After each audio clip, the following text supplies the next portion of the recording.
আমি শিবকালীর সাধক। আমার এটা ভৈরব সাজ, আমি অঘরী। এটা অনেক পুরনো রথযাত্রা বাংলাদেশের। আজকে জগন্নাথ দেবের উল্টো রথযাত্রা। আজকে জগন্নাথ দেব সুভদ্রা দেবী সহিত তার মাসির বাড়ি থেকে নিজ মন্দিরে পদার্পণ করবে। আজকে জগতের এই কয়েকদিন জগন্নাথ সকলের মাঝে ছিলেন। কে ধনী, কে গরিব, কে উঁচু, কে নিচু তা ছিল না। সকলকে সমানভাবে আশীর্বাদ করেছেন।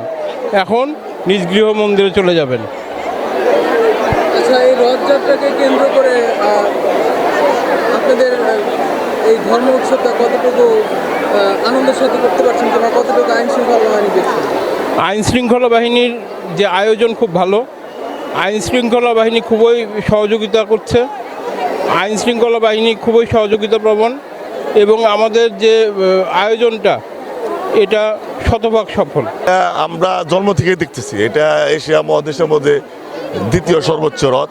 প্রায় 400 বছর আগে দূর দূরান্ত থেকে সবাই এখানে আসে, হিন্দু মুসলিম সবাই ঐক্যবদ্ধ এই রথ এবং রথের মেলা আমরা উদযাপন করি শুধু সুন্দরভাবে। এবং প্রশাসনের দিক দিয়েও অনেক নিরাপত্তার ব্যবস্থা করা হয়েছে।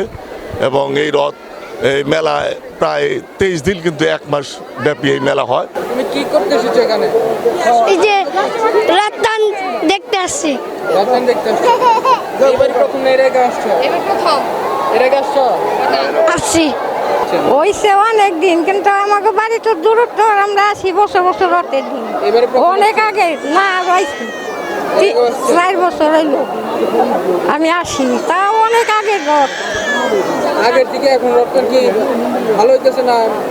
আগের থেকে এখন ভালো হইতেছে, এবার আরো উন্নত হয়েছে, এখন আরো ভালো।